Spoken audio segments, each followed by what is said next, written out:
Salut tout le monde, je suis désolé de ne pas vous avoir donné plus de nouvelles que ça la semaine passée, mais j'étais pas mal occupé avec un dossier qu'on est en train de regarder actuellement. C'est une pourvoirie qui est située à Pierreville, au sud du lac Saint-Pierre, donc en plein centre du Québec.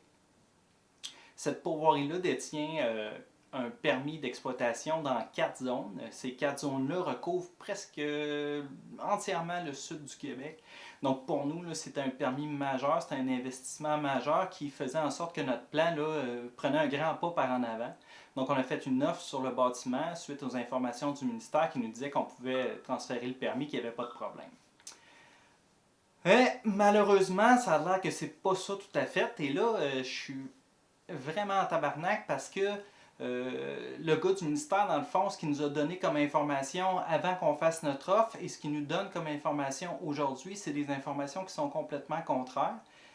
Et ça me fait chier à l'os parce que nous autres, on a bâti dans le fond un plan d'affaires en fonction des informations qu'il nous a données. Il a fallu prendre une décision rapidement.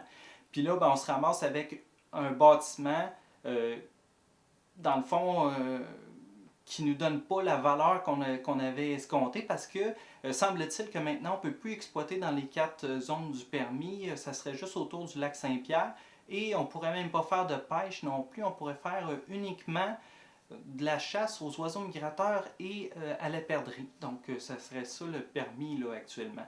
Donc on est passé avant l'achat d'un permis qui pouvait offrir de la chasse, pêche, piégeage dans 4 zones du sud du Québec. Et maintenant, après avoir fait l'offre, on est rendu avec un permis qui peut faire exploiter juste autour du lac Saint-Pierre, dans le coin de Pierreville, et qui peut aussi uniquement faire des activités de chasse aux oiseaux migrateurs et chasse à la perdrix. Donc, on se ramasse avec pas la même information pantoute, pas les mêmes revenus non plus au bout de la ligne du tout. Donc, c'est ça, ça a été une semaine stressante déjà là d'investir un assez gros montant dans un bâtiment qui actuellement n'est pas en exploitation réellement.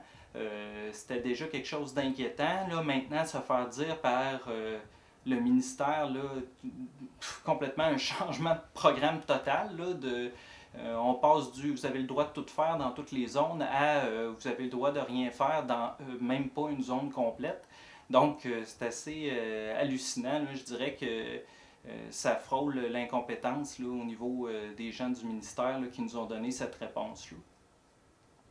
Donc pour les prochaines semaines, là, je vous parle pas plus longtemps. Je vais aller continuer de régler ça. Là, on a entendu mon téléphone qui a sonné, j'ai reçu un courriel, donc je vais aller essayer de régler ça. Je ne sais pas ce qu'on va faire, mais c'est sûr qu'on va se battre. J'espère qu'on va être capable de sortir de l'offre qu'on a faite, si jamais c'est vrai qu'on ne peut pas se transférer le permis, parce que là, sinon, on va se ramasser avec un bâtiment qu'on ne peut rien faire avec. Et il va falloir le payer, ce bâtiment-là. Donc c'est ça, je vous laisse là-dessus, puis je vous redonne des nouvelles la semaine prochaine, en espérant que je vais être plus de bonne humeur.